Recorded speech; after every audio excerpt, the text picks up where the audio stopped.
అమ్మ దయ ఉన్న నాడే ఆత్మజ్ఞానమైన అష్టావధానమైన శతావధానమైన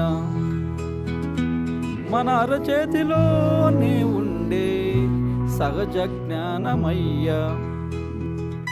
అమ్మ దయ ఉన్న నాడే ఆత్మజ్ఞానమైన అష్టావధానమైన శతావధానమైన మన అరచేతిలోనే ఉండే సహజ జ్ఞానమయ్యా. అహంకార భావం లేని దైవం చేతిలో పనిముట్లుగా తయారు కాగలమయ్యా.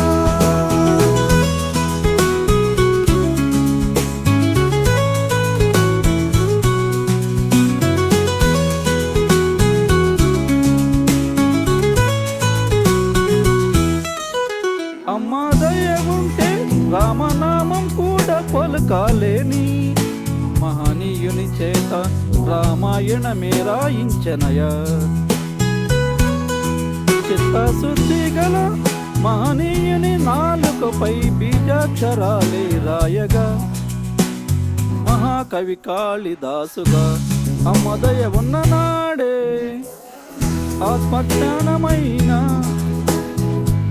అష్టావధానమైన శతావధానమైన మన అరచేతిలోనే ఉండే సహజ జ్ఞానమయ్యా.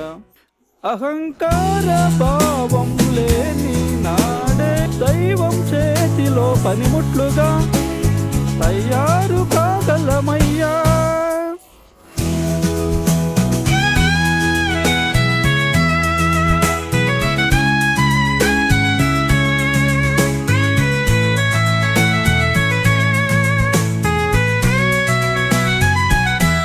గురుదేవుని దయతో వల్లభామ ఆత్మజ్ఞానం బోధించి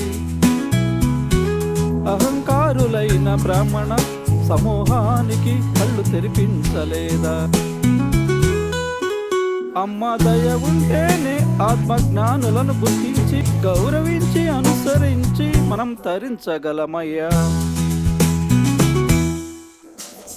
అమ్మ దయ ఉన్న నాడే ఆత్మజ్ఞానమైన అష్టావధానమైన శతావధానమైన మన అరచేతిలోనే ఉండే సహజ జ్ఞానమయ్యా.